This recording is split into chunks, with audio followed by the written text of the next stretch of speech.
Halo teman-teman, pada video kali ini kita akan membahas tentang query di SQL dengan clause group dan having.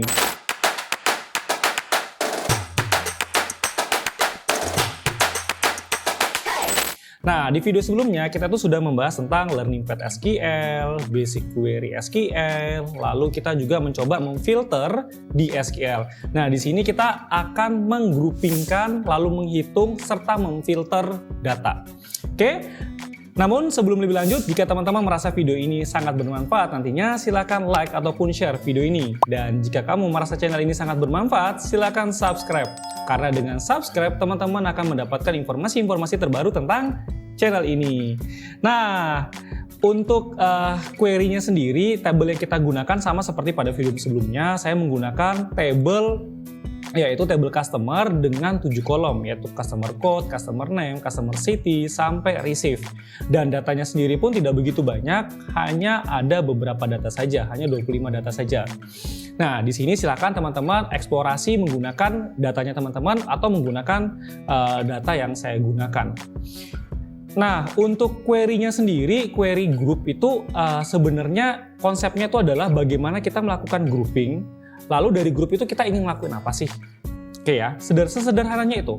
Contohnya tuh gini, misalkan saya menggunakan function sum untuk melakukan total atau menggunakan function count untuk menghitung berapa banyak. Di sini saya akan menggunakan seluruh data dulu. Saya tidak akan melakukan grouping dulu ya, supaya teman-teman bisa dapat row-nya itu gimana sih maksudnya.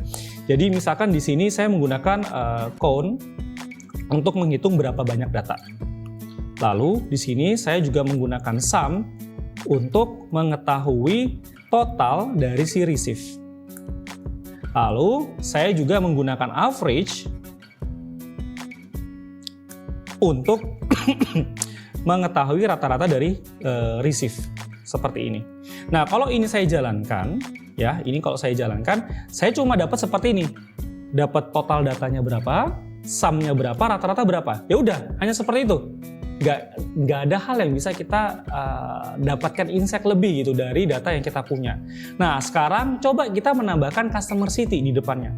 Di sini saya edit, lalu saya tambahkan customer city di depannya. City. Nah, saya tambahkan customer city. Saya tambahkan customer city. Ketika saya menambahkan customer city di depannya, maka dia secara tidak langsung akan ke grouping. Nah, untuk menggroupingnya sendiri ya teman-teman, ya kita harus menambahkan clause group. Di sini kita tambahkan group by sesuai dengan nama kolom yang kita tambahkan di antara function. Di sini kan kita menambahkan customer city ya, berarti group by-nya di sini adalah customer city. Nah, dengan begini berarti seharusnya kita akan mendapatkan data per kelompok, per kota, baik itu jumlahnya berapa banyak, totalnya, dan rata-ratanya. Oke, sekarang kita jalankan. Go. Nah, di sini kita bisa melihat Bangalore itu ternyata ada 4 customer dengan totalnya 33.000 dan rata-ratanya adalah 8.250. Lalu kita juga bisa mendapatkan Brisbane, Chennai, Hampshire, London, Mumbai, New York, dan Sanjo. Ternyata Sanjo di sini cuma satu ya. Dengan sum-nya 7.000 ya rata-ratanya pasti ya juga 7.000 gitu.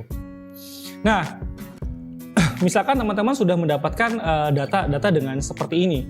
Lalu teman-teman pasti merasa aneh ya, karena di sini kan ada count, ada sum, ada AVG, dan itu teman-teman ingin aliaskan.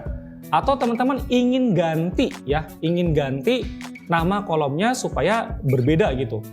Misalkan di sini count saya ganti dengan banyak kota. Lalu di sum di sini total. Lalu di sini AVG dengan rata. Jadi teman-teman bisa menggunakan spasi nama aliasnya. Atau menggunakan AS atau menggunakan petik untuk ketika alias itu lebih dari satu nama.